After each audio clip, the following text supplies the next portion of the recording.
Jeet Kune versus Brazilian Jiu-Jitsu. You guys have seen, I'm sure, tons of videos like this on YouTube. I want to show you something.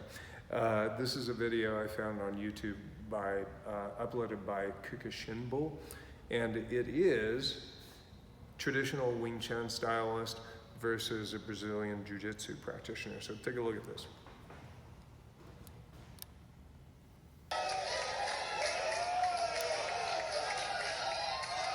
He rushes in to do a straight blast. BJJ guy goes to do a double leg takedown.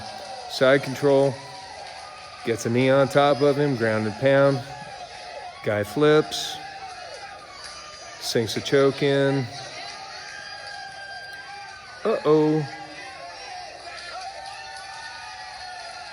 Done. Rats. Bad day. So let's explore this just a little bit. Many people know the Jeet Kune. Wing Chun was Bruce Lee's first art, so the close range trapping.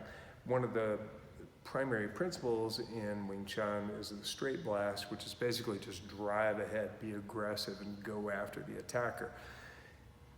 If you miss those punches and the person just ducks down and grabs a hold of your legs, and they know anything about ground fighting, that's what's going to happen.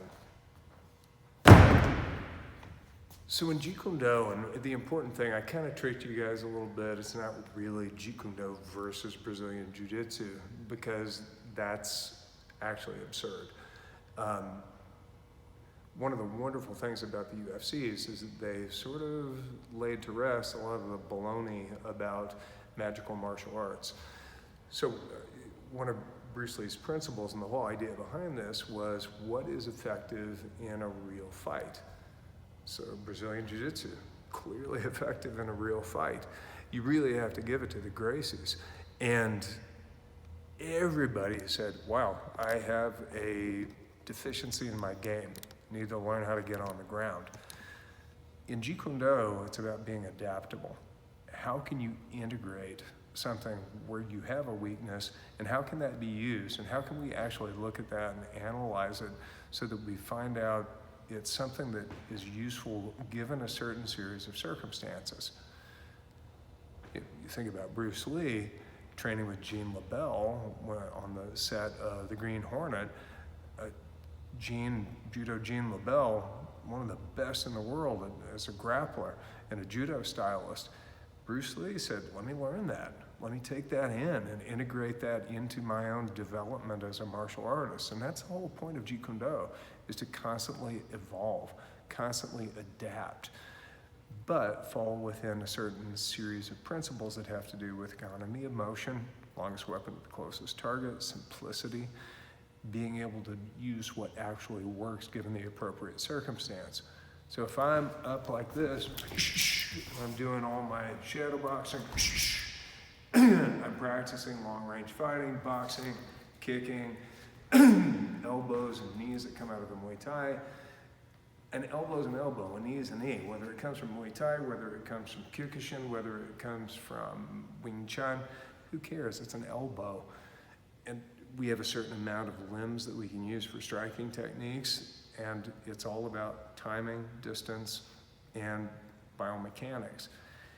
Once you enter a different distance, throwing out of judo or jiu-jitsu, chin-na, once you end up on the ground, what do you do once you get down there?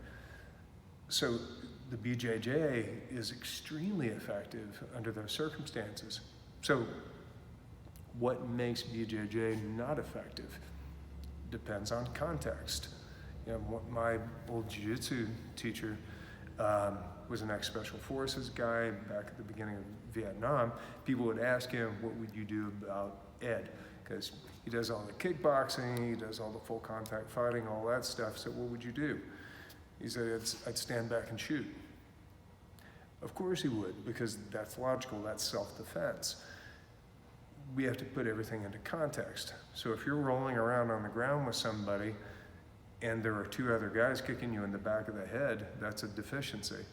You wouldn't want to maintain that. So you have to do something.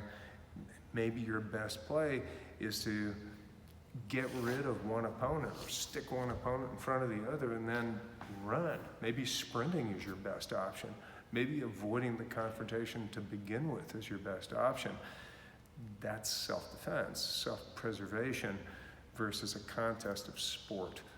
In an MMA fight, two people come together, they agree they're gonna fight, they're usually the same gender, usually the same weight range, and then you see who's best. It's great, but it's still not a representation of what actually happens when someone, during the course of a violent attack. And that's what we want to look at in JKD. What's real? You know, not crazy knife fighting techniques where I'm going to disarm somebody because somebody did a thrust like this with a knife. Nobody's going to do that. They stab at you fast and you barely even ever see the thing. So what do you do then? Get the hell out of Dodge. That's what you do. That's your best play. So what are the things that are going to actually work? That's the point I want to make, that it isn't about this martial art's better than that martial art. It's about where do you integrate them?